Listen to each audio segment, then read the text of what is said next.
বঙ্গবাজার অগ্নিকাণ্ডে ছাই হয়ে যাওয়া ব্যবসা প্রতিষ্ঠানের মালিক রিপন ব্যাপারী সোশ্যাল ইসলামী ব্যাংকে জমানো অর্থে পাড়ি দিতে চান বিদেশে, কিন্তু টাকা তুলতে এসে জানালেন যে খাতে ব্যাংকে এসে বারবার ঘুরে যেতে হচ্ছে তাকে।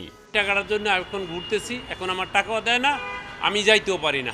ব্যাংকে গেলেই শোনা যায় নিজের রাখা টাকা তুলতে এসে বিপাকে পড়া হাজারো গ্রাহকের ভোগান্তির কথা।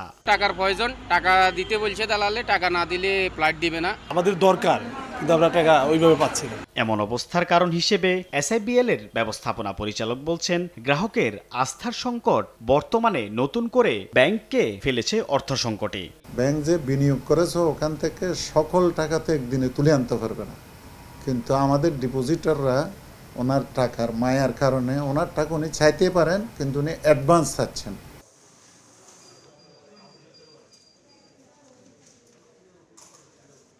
ব্যাংক খাতের এমন নাজুক পরিস্থিতির জন্য দায়ী খেলাপি ঋণ। চলতি বছরের সেপ্টেম্বর পর্যন্ত ব্যাংক খাতে এই ঋণের পরিমাণ বেড়ে হয়েছে 2,84,977 কোটি টাকা। খেলাপি ঋণের ভারে সবচেয়ে বেশি জর্জরিত বেসরকারি ব্যাংকগুলো।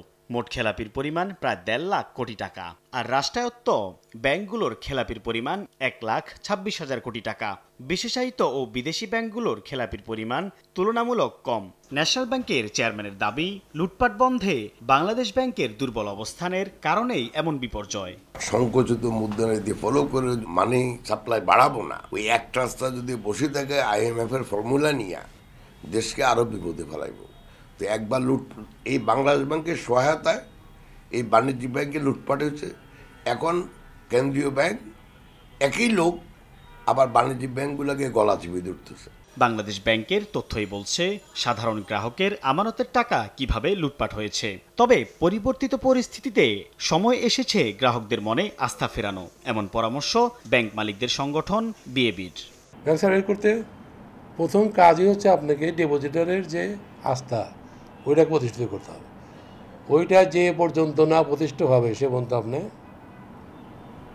ব্যাংক ইমপ্রুভ করতে পারবে না। অর্থনীতিবিদরা বলছেন, ঋণ খেলাপি ধরতে কঠোর না হলে ভেস্তে যাবে সব উদ্যোগী। নন পারফর্মিং লোন সেটাকে কিভাবে কমানো যায় এবং ফিরিয়ে আনা যায় সেটি খুবই গুরুত্বপূর্ণ।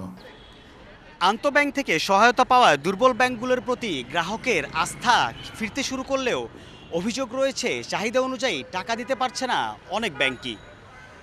এমন অবস্থার অবসান কবে ঘটবে সেই উত্তর জানে না গ্রাহকের অনেকেই। সাইফুল ইসলাম, সময় সংবাদ, ঢাকা।